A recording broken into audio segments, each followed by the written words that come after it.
Welcome to another episode of Artist Spotlight, the podcast. I'm your host, Mitch Stringer.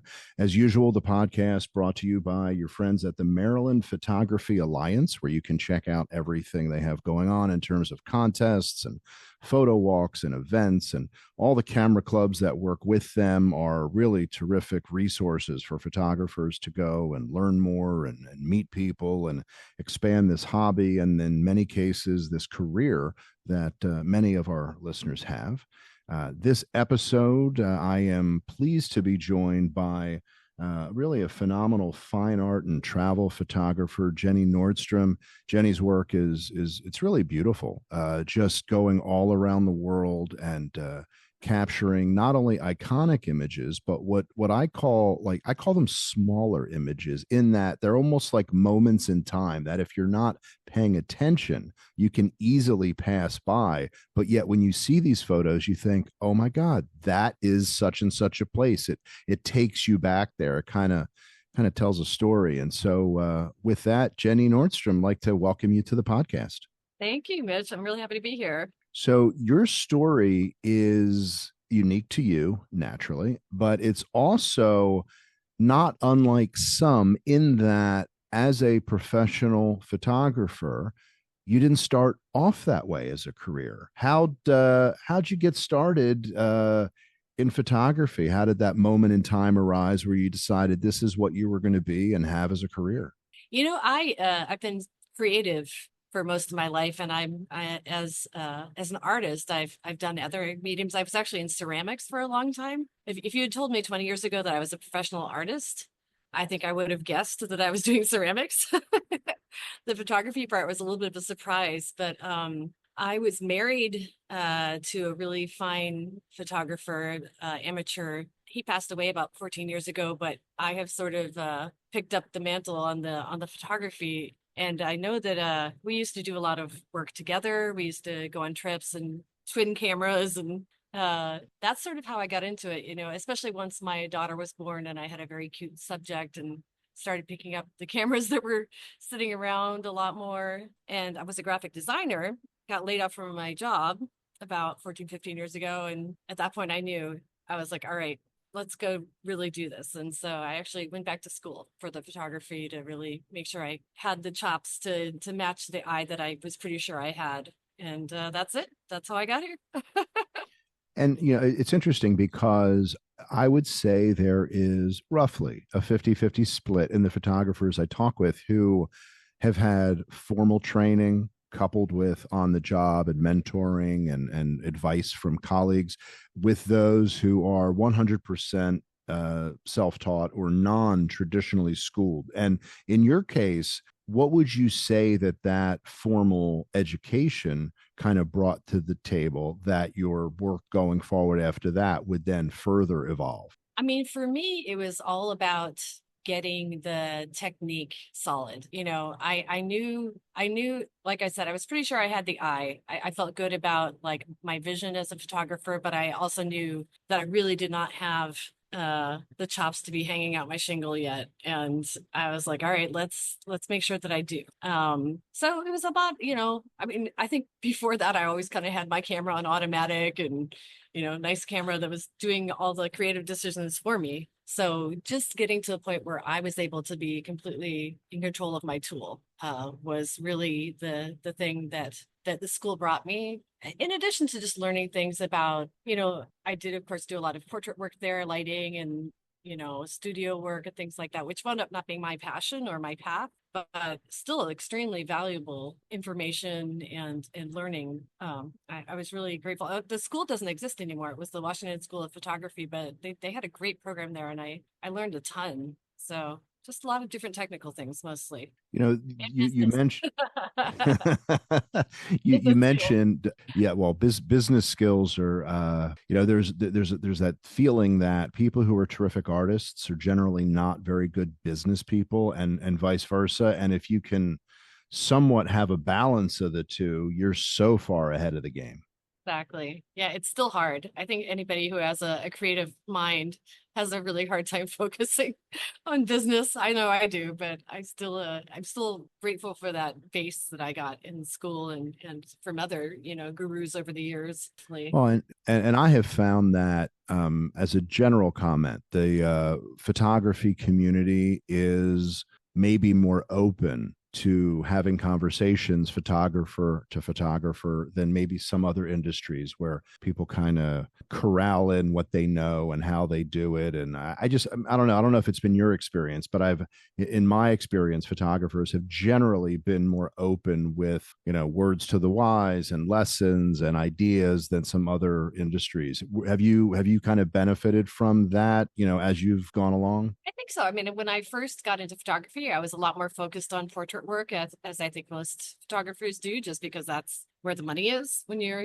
first trying to get into it. And I know there are a lot of people out there. This is how you make $100,000 a year in your photography business. That I followed a lot of those at first.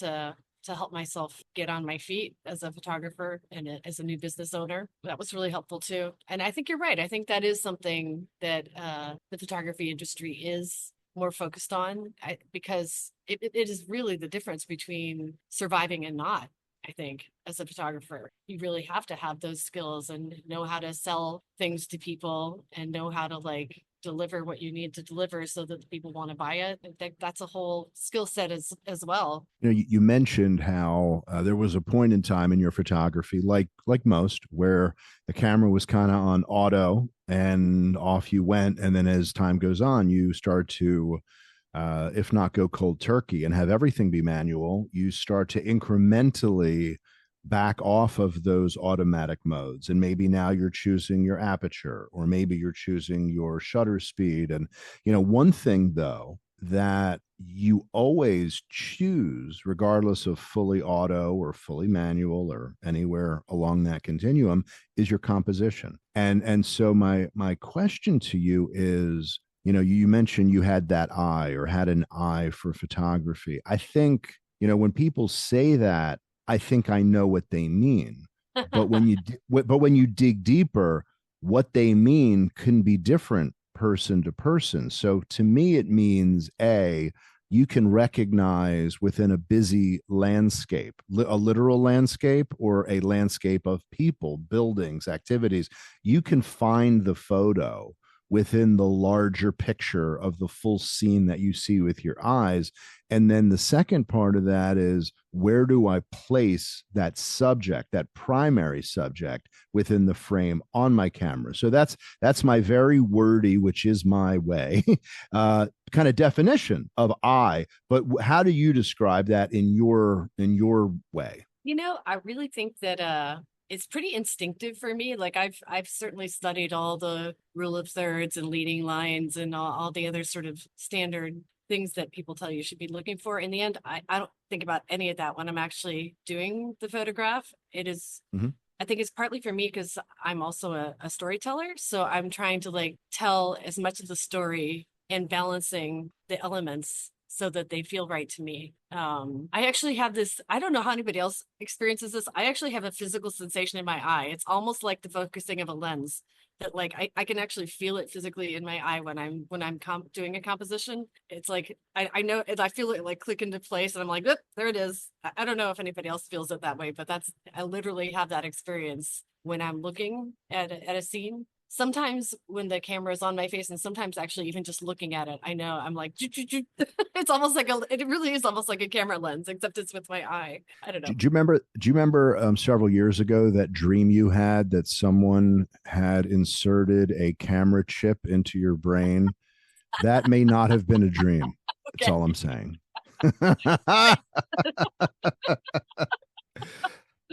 So, the challenge for amateurs when they are either out and about in their city, or probably more so when they're traveling to some kind of great, destination where they want to make pictures, it's so exciting, rightfully so. It's information overload, it's site overload, and they sometimes either start snapping away, or they don't even know where to start. or, there's just so many photos made without a lot of forethought. And so my question to you, both to understand your method as well as kind of be instructive to other people, is when you get to a new place, how do you leave the hotel that morning with your camera or cameras, whatever it is. How do you sort of pace yourself? How do you sort of lay out that day with some intention, as opposed to, you know it'll be what it'll be? Now ultimately that is the case, but how do you at least plan some of it the best you possibly can? I always say that people think that I like have this exotic life where I'm traipsing around the world taking photos and having vacation all the time. And I work really hard when I'm traveling. It is not vacation, it is work. And for me, it depends. If I'm in a new place, I generally do a little bit of Googling about a lot, especially in cities. My work, a lot of it is architectural. And I do spend some time, sort of finding out what neighborhoods are the most beautiful. Some people know I'm sort of known for taking pictures of doors. And so sometimes I'll even Google best doors in XYZ. I do a little bit of searching like that. And then after that, it's kind of a scavenger hunt for me. I am not one of those photographers that knows that they're going to be in a certain place on a certain day of the year at a certain time of the day. Every time I do that, it explodes in my face. I'm not a planner. I'm really more spontaneous, and so for me, that's part of the joy of it, is just finding something magic. You turn the corner and there it is, boom. And I always know when I see it. It's a little bit of research and a little bit of just finding. I like to say that I like to go to neighborhoods where they think I'm lost. That's great. Within reason, I mean, hopefully a safe neighborhood where they think I'm lost. But I remember in Bangkok being in this little tiny neighborhood with all these canals. I don't remember the name of it, but I got some amazing photographs there. And I just remember the people who lived there just looking at me like I had three heads. They're like, what is this? Doesn't this lady know the temples are on the other side of the river? Why is she here? But I got some amazing photographs in that neighborhood. And it's all about, I find that it's funny because there's almost never people in my photographs, but the people are always implied. So I think that's one of the reasons that I love neighborhoods so much. I really love to just go and find something that encapsulates the person. Like if it's a door, there's a facade around the door that is showing details. Like doors, it seems like a silly subject, but they're cultural and they're individual. They're a lot like people, actually. I think they're kind of like faces. And so you have something that could only be taken in Bangkok or in Mexico or in Iceland. They're completely different from each other and yet the same theme. The almost like artifacts of humanity rather than actual people. A lot of, some people might call me a street photographer. I don't really feel like I fit that mold exactly, because most street photographers do include people in their images specifically as part of like the action. Mine are much more sort of still lifes, I think,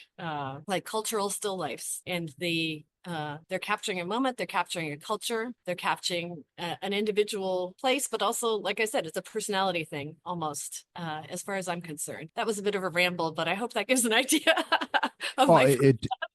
it does, and because I can relate to that. I know that, and something actually I wanted to talk to you about is, when I was in Cuba, in Havana specifically, walking around the streets and making pictures of the various doors, because of the overall condition, frankly, of a lot of Havana. Some Yeah, of the doors are, you're shocked they're still even hanging in the door frame. I but love but that. that's part of, the photo that makes it look very emblematic of Cuba. Whereas if you're doing similar work and you're in Albuquerque, New Mexico, you're going to have different color schemes. You're going to have, different ornamentation on the doors, different colors, different, like a door knocker or something. So yeah, it is indicative of that area of the country, or that country in general. So no, I do think it's very straightforward. It's a door, but yet it goes so much further beyond just the simple utility of a door. Absolutely. Yeah. I mean, I think there's a lot to be seen. And I haven't been to Cuba, but I love things that are old old and falling apart. That's a lot of my imagery, my architectural stuff does have grit and graffiti and textures and, you know, paint falling off. And I actually have a body of work I call Beautifully Ugly. I have a lot of that. I think I posed for that project. Yeah, I think so. Between that and Old and Falling Apart, yes, I'm in both those books of yours. Thank you. So, there's a photographer, well-known photographer, Ralph Gibson, and Ralph Gibson's work, he very much preferred shooting with a vertical orientation, and it's fairly rare to find his work horizontally. So my question to you is, would you say that you have a style? You mean vertical versus horizontal? Just in general, I was using vertical for him as an example of being part of his style. But, sometimes people say, well, people tell me I have a style. I don't know if I have a style.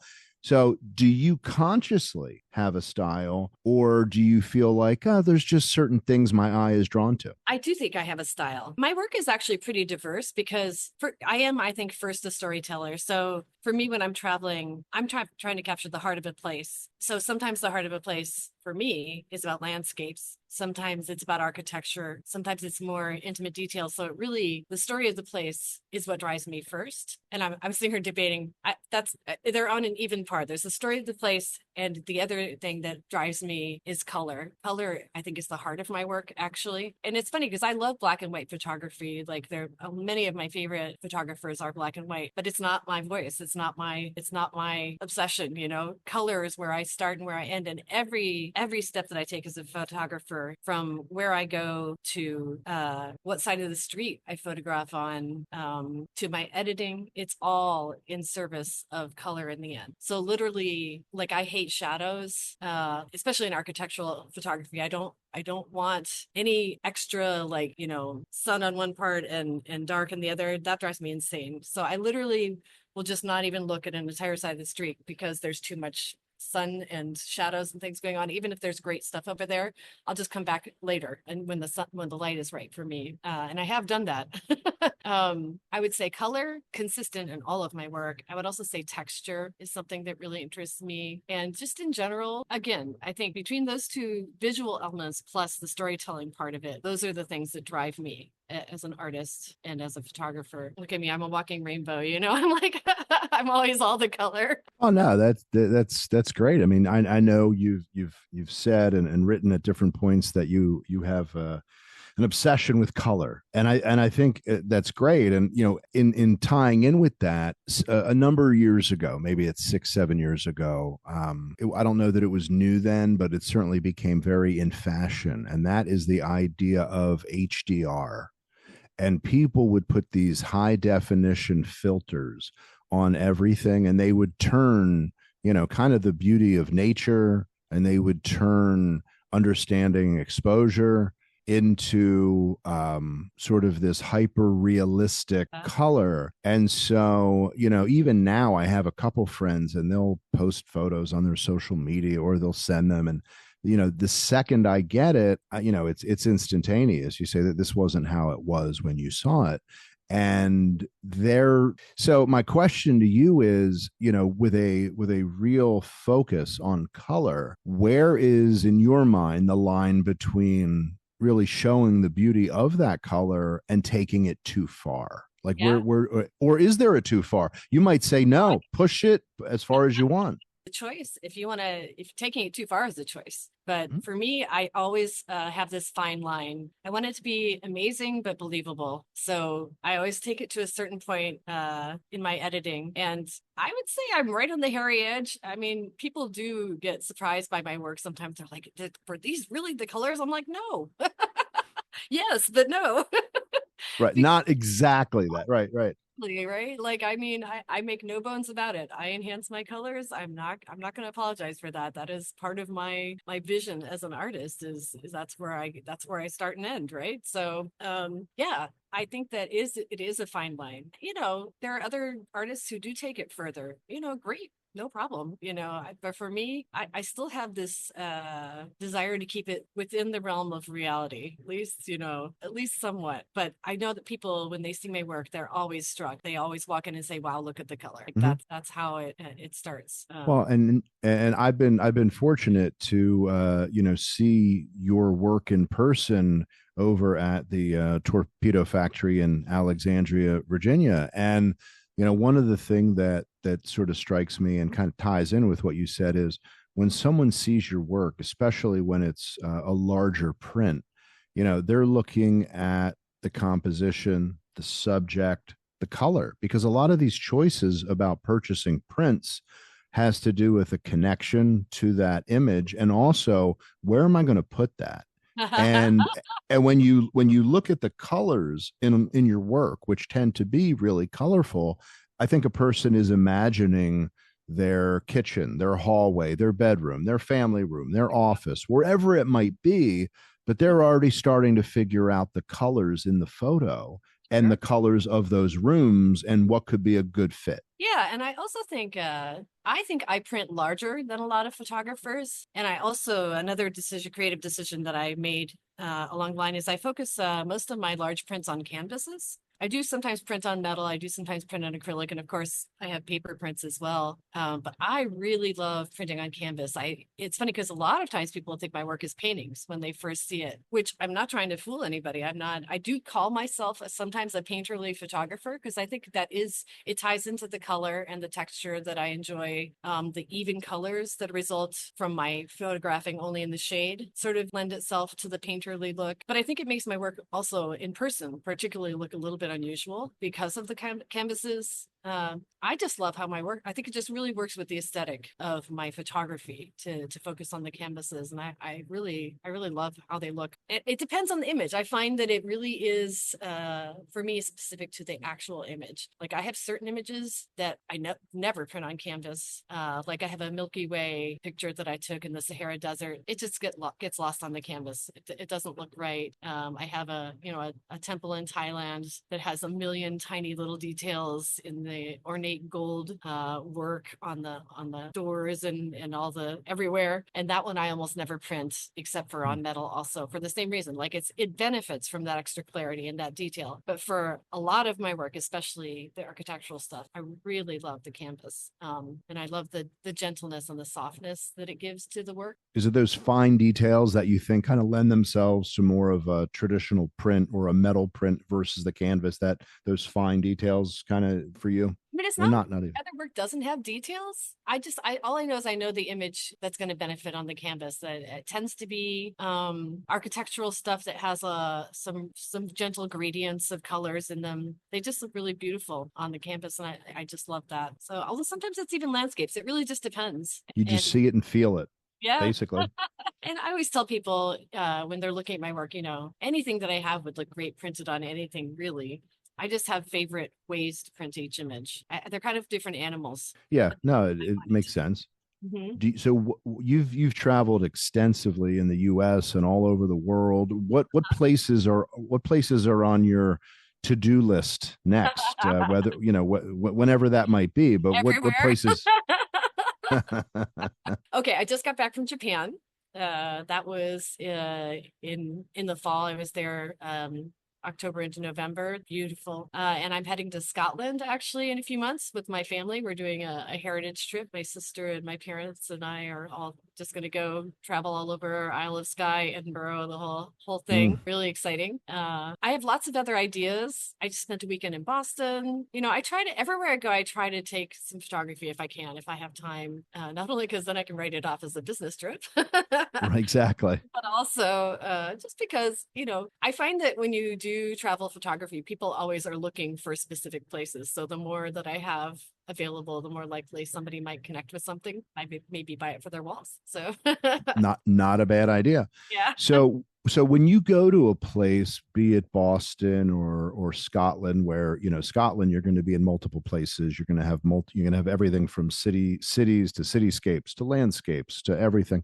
What's sort of your go-to camera setup that you take with you? I'm sure that I'd like to know, and then I'm sure people would like to know as they start kind of thinking about their own travels, and what could be good lens camera combinations or focal lengths, that kind of thing. I've tried and tried to simplify my setup. I think I'm pretty minimalist compared to some photographers, partly because when you're traveling, you have to carry it. It is heavy. So, and I don't have the latest and greatest camera. I still have a DSLR. Mhm. If I have that kind of money, honestly, I'd rather go travel. And I love my camera. So I use the Nikon D750. It's a great, great camera. And I travel pretty much exclusively with two lenses. I have a 28 to 300 and a 14 to 24.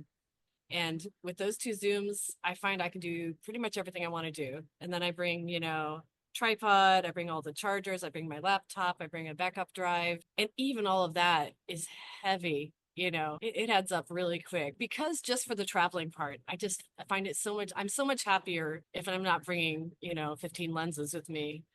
My back is sore enough already with what I have. I think that Great that the the are so versatile, It's a lot of glass, but it still is, it allows me a lot of versatility. Like the 28 to 300 I use for almost everything. I would say 90% of my work. And that's because it's just a really versatile lens. I can, zoom in on something and from a distance, sneaky shots or whatever I need to do. I tend to use the wide angle. I mean, obviously for landscapes and things like that, but I actually find also if you're in a little tiny alley in Morocco and there's a door I want to photograph, but I wouldn't be able to, the wide angle I use a lot for that kind of thing because you can get more in and actually get the whole door, get the whole facade that you want to get.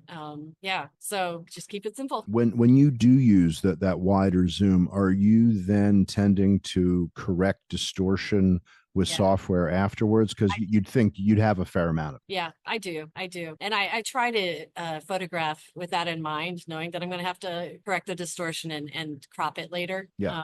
But yes, yeah, I definitely do. Especially, I mean, with architectural work, the lines are so important and I really do want things to be straight and to feel like you're there and not have it feel abstracted in the way that a wide angle lens kind of distorts it to be. So I am trying to, because I'm trying to make you feel like you're there. I'm still not looking for a certain realism, I guess. And so the correction definitely is a part of that. Yeah, it's kind of got to look like it looked, so that people connect and they don't feel like, wow, that was a doorway. It looks like a tunnel in this picture. I know, no. They have to feel like they're there. They have to feel like they can walk up the steps to that door, Absolutely. So as you got started in your career, were there certain photographers, established photographers that not that you're going to copy, but you sort of drew inspiration from and enjoyed their work, or did you kind of more look inwards somewhat towards yourself and not really kind of look around and see what others were doing?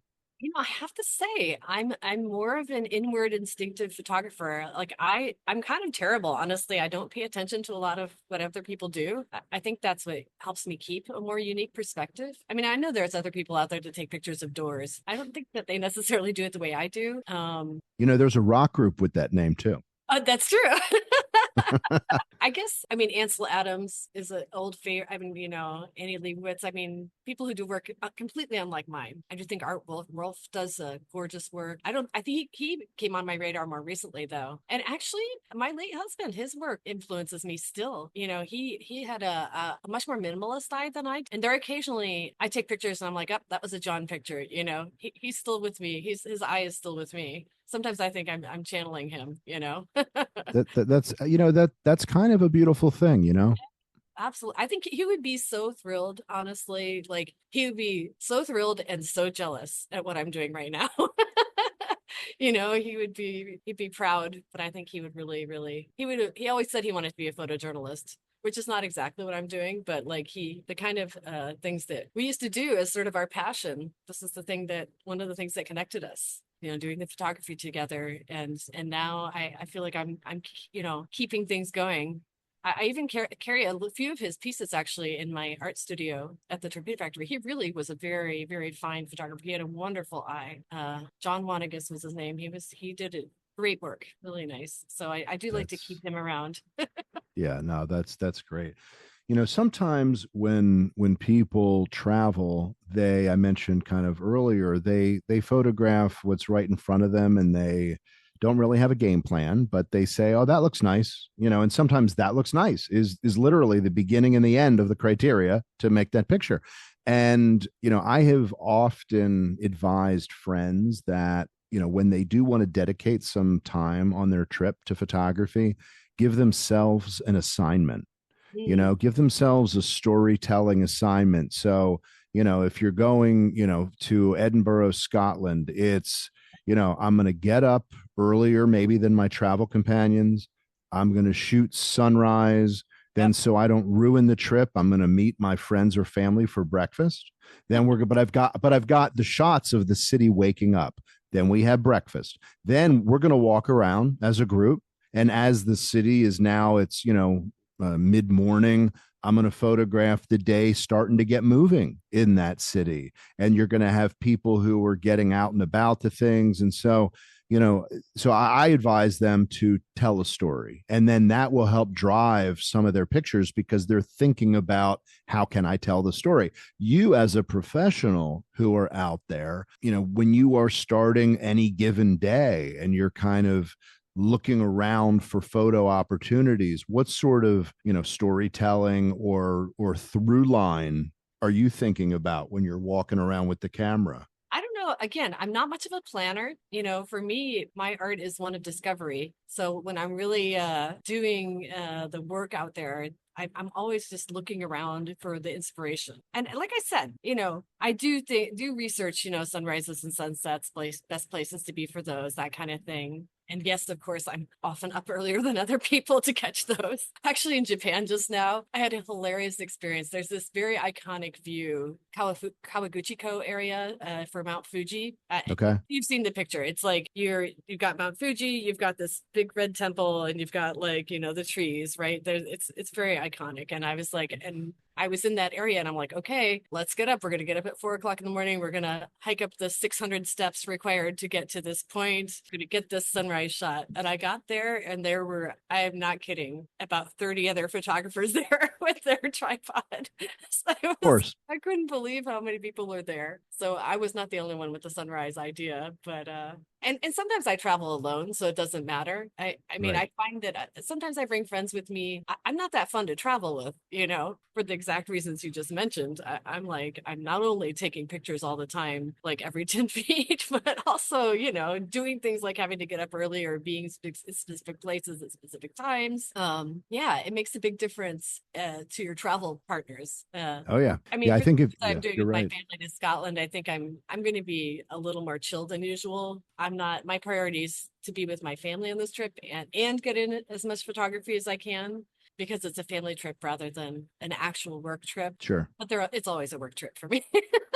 Yes, You I don't work for the IRS. You're good. No, but I meant it like even when it is a pleasure trip, I pretty much Yeah. always am doing something somewhere. The Boston trip, I was meeting my college girlfriends, and I actually had to fly into Boston a day early because there was that big snowstorm last week. Okay. Like actually probably like good 8 inches of snow in Boston. Anyway, I flew in early to miss the storm or to get in ahead of the storm, and then I had a whole day to walk around Boston. It was worked out great. Not Boston and bad. snow. What's to be sad about, right? It was great. Now I know I was reading that you have a special affinity for Iceland, Uh, and in 2018, Iceland made a real impact on you. Maybe you can kind of share what took place while you were there at that time. yeah, Iceland is probably the most universally beautiful place I've ever been. I mean, just, something about there's almost no trees there. My understanding is that's because they chopped them all down for firewood because it's so freaking cold. But Yeah, it makes makes for a sense. very minimalist landscape, very, very unusual, spare. I was so inspired by it. I took a lot of amazing photos there. I loved the Glacier Lagoon, Jökulsárlón down south. I took some really beautiful abstract photos of the icebergs there, along with, of course, a little bit of fun stuff on Diamond Beach. I don't know. I just the whole place blew my mind. My friend and I rented a car and drove the whole ring road, so I saw a lot of it. And while I was there, I literally, I tell people I'm a full-time artist because of Iceland, and I genuinely believe that. because I literally had the lightning bolt, this is your calling moment, when I was there. It really was like an epiphany. Like I knew that I loved the photography. I'd been doing it for years, and it had always been the art stuff, the travel stuff had always been my back burner passion project. So when I had that epiphany, I had a second epiphany immediately afterwards. That I was like, I never really tried. Is it actually possible? Could I actually do this work, the passion work, as a career? Like, and I came home from that trip and I changed everything. Like I changed my whole energy. I was like, how does one become an artist? I started specifically taking art business classes. I just changed my whole energy. I entered a bunch of shows. I started getting solo work, solo shows in the area, and just getting more recognition. And 2 years later is when I got into the Torpedo Factory. So to me, and the Torpedo Factory changed everything for me, because being in a place where people could discover my work, a place where I could put my art on the walls and really have it be seen, and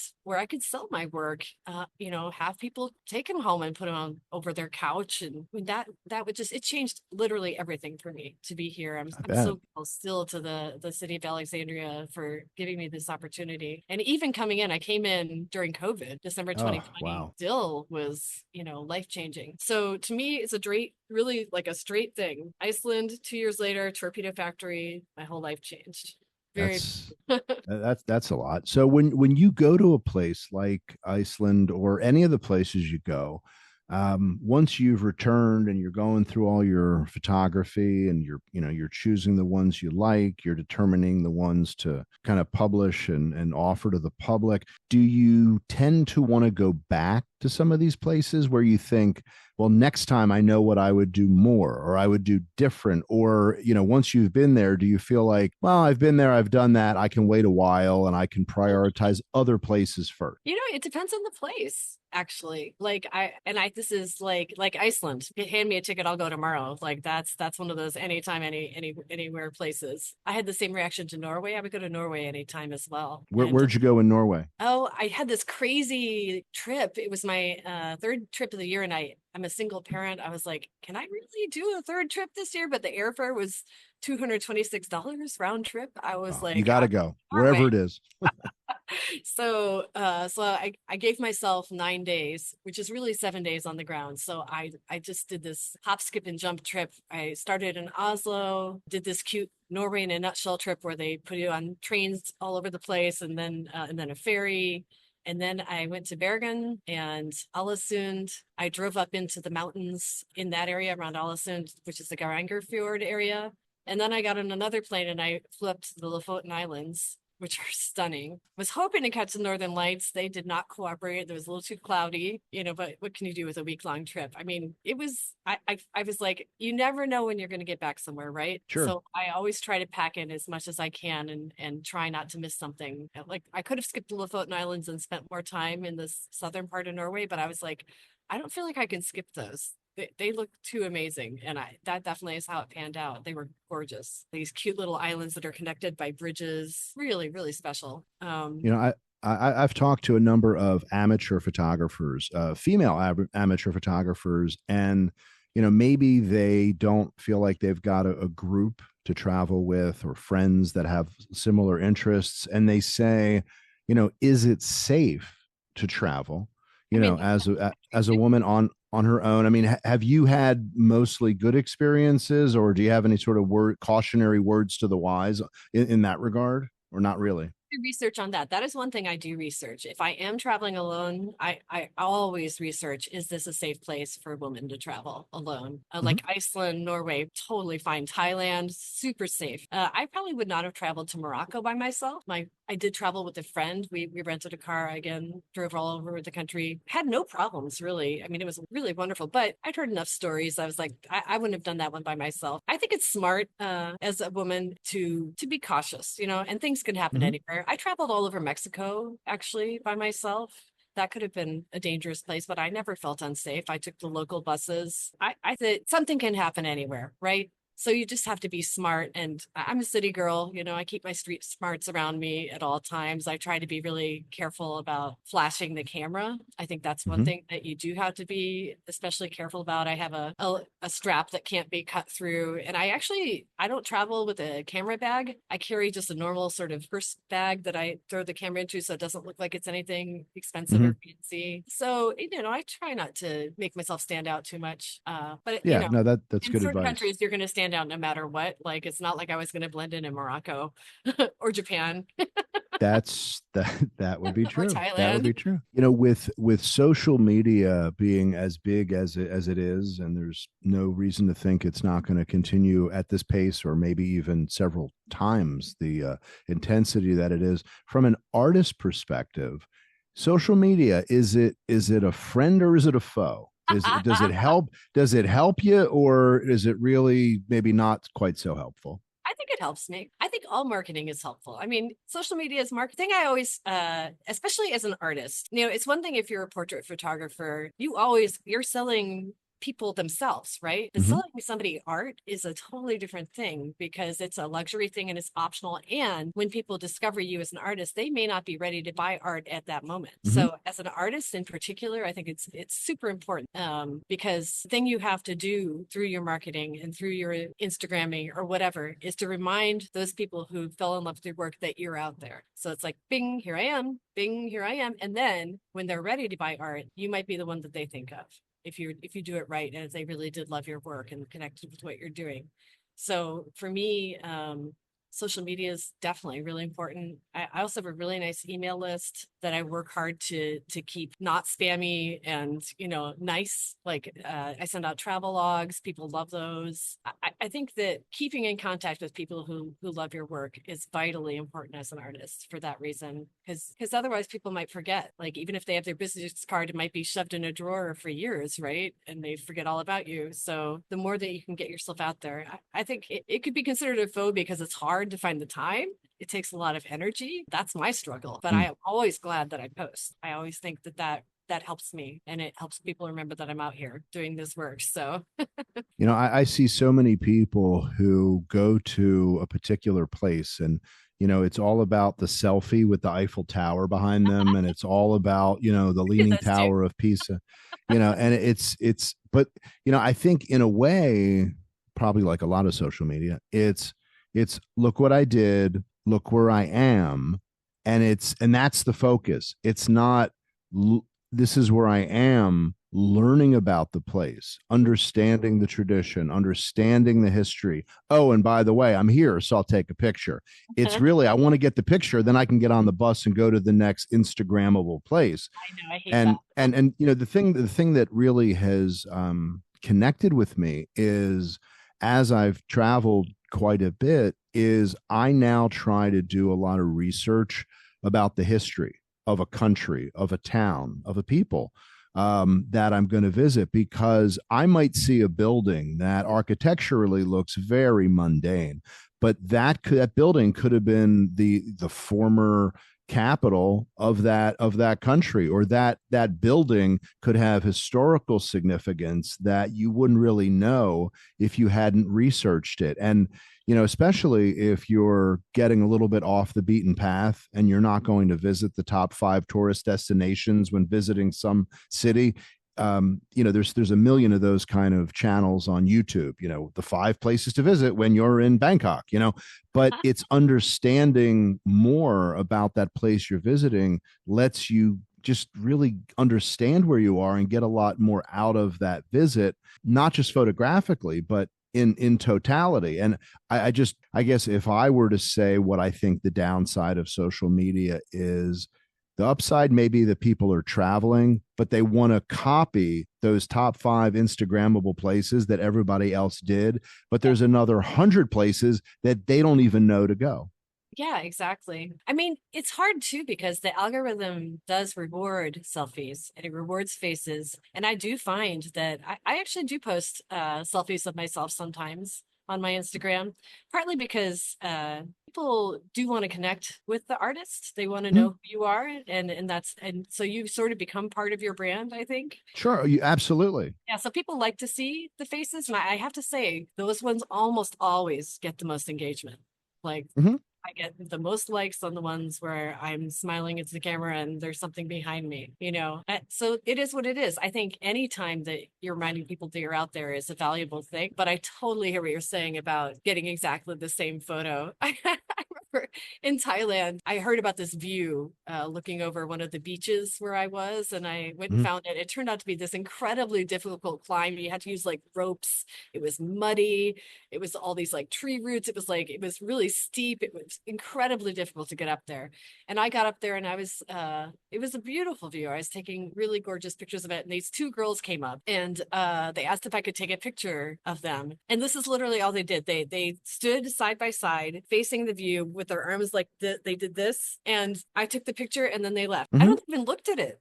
Like this is Instagramming right here. They all they did was like achieve it. They achieved it. They didn't enjoy it. That's, I think, the downside is like being more focused on you and your visibility and sort of checking the box rather Mhm. than experiencing where you are. I mean, why did you climb up that really difficult hill with the ropes?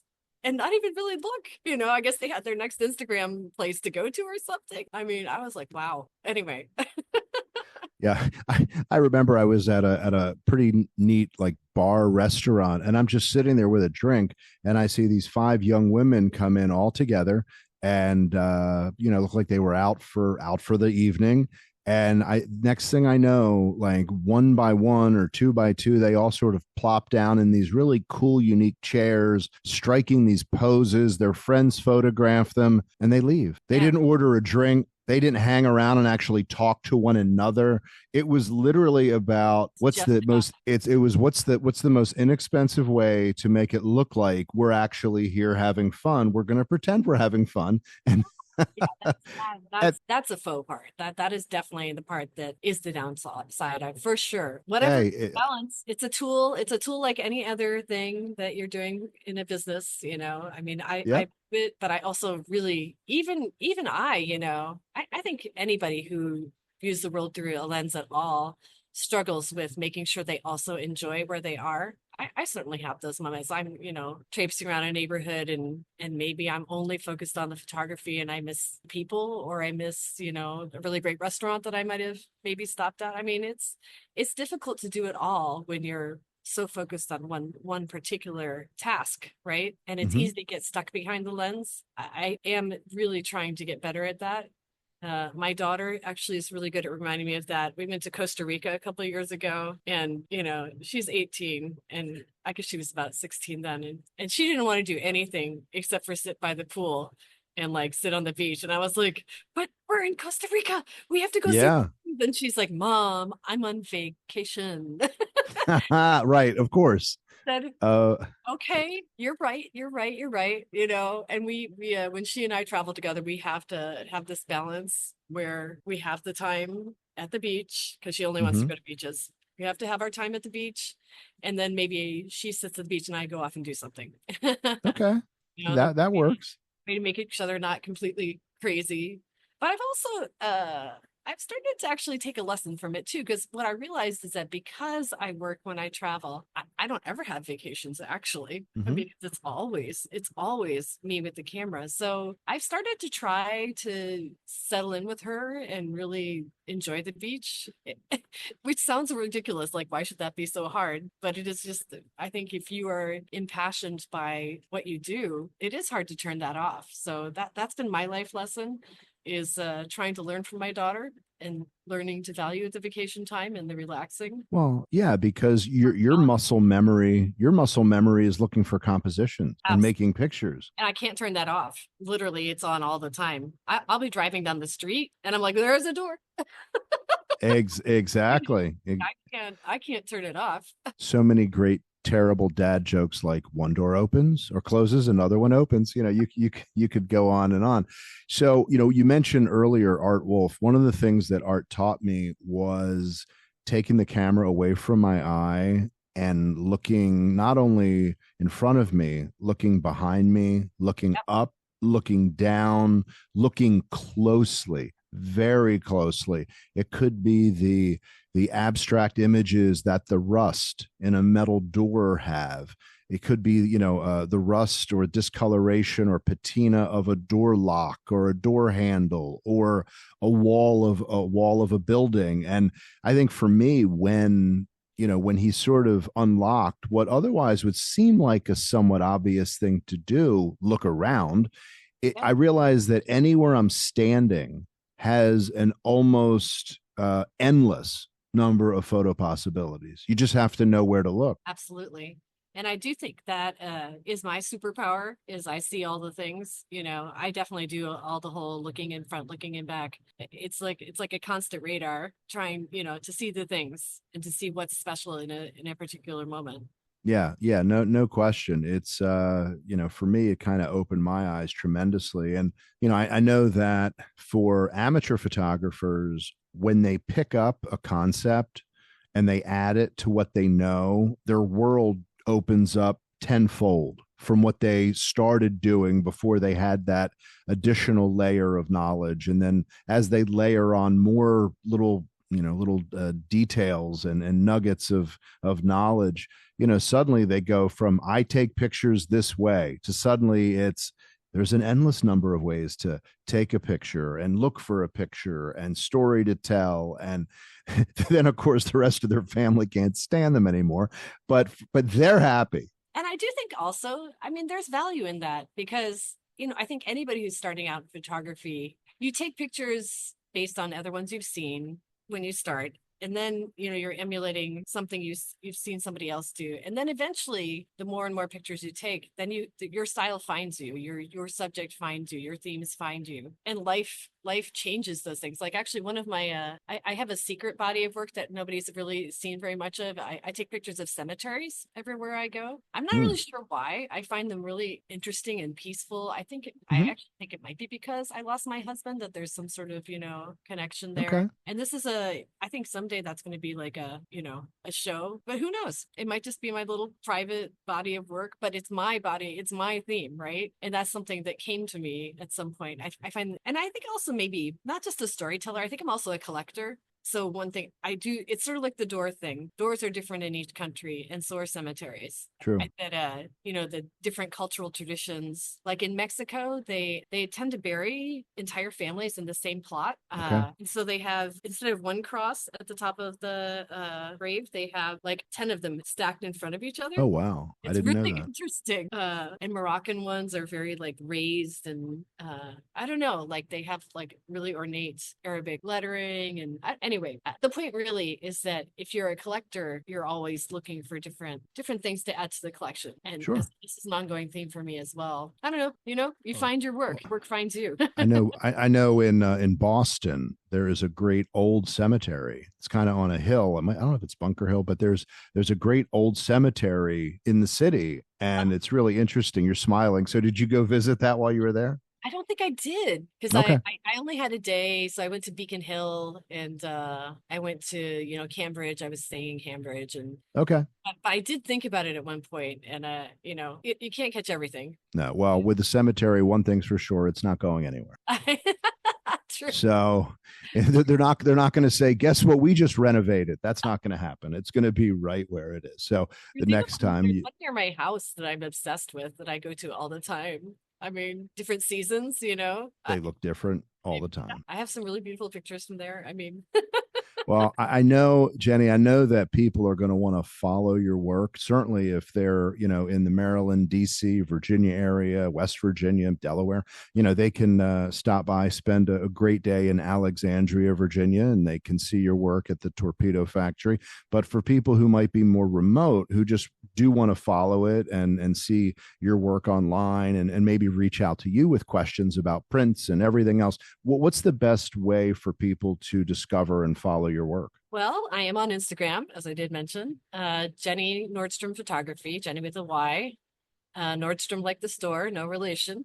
I have a website, jennynordstromphotography.com. Those are the best places. I have a Facebook page as well. Those are probably the three main places you'll find me. That's great. And I have to I have to put in a plug. I absolutely love your note card from Oh, different great. cities. Uh-huh. I have note card sets from all over the world. Everywhere I go, I make a set. I also have wall calendars. I have some of those left. If anyone is looking for one, they're on discount now because it's February. Exactly. Well, I want to thank you for your generosity of time. It's been, it was obviously great to meet you when we did meet, and I just so appreciate you taking the time to be on the episode. My total pleasure. Thank you so much for asking me. Well, and I want to let everybody else know that as with this episode, we publish on the 1st and the 15th of every month, so you can check out the latest. I encourage people to go ahead and subscribe, whether it's Amazon or Google or Apple or Spreaker or Spotify, any of the platforms that are out there. That way you get the notification and you don't miss an episode right when it comes out. If you enjoy what you're listening to, and I hope you do, please go ahead and like and forward and comment, whatever the algorithm is that I haven't figured out yet. It helps get the word out, and more people get to hear people like Jenny and many other real talents kind of share what it is that they do and how they do it and how they got to progress their career. So until next time, feel free to take a look at what I have going on Instagram, Mitch Stringer Images. You can go to Mitch Stringer Images online as well. And I wish you great light. I wish you happy shooting, and we'll talk again soon.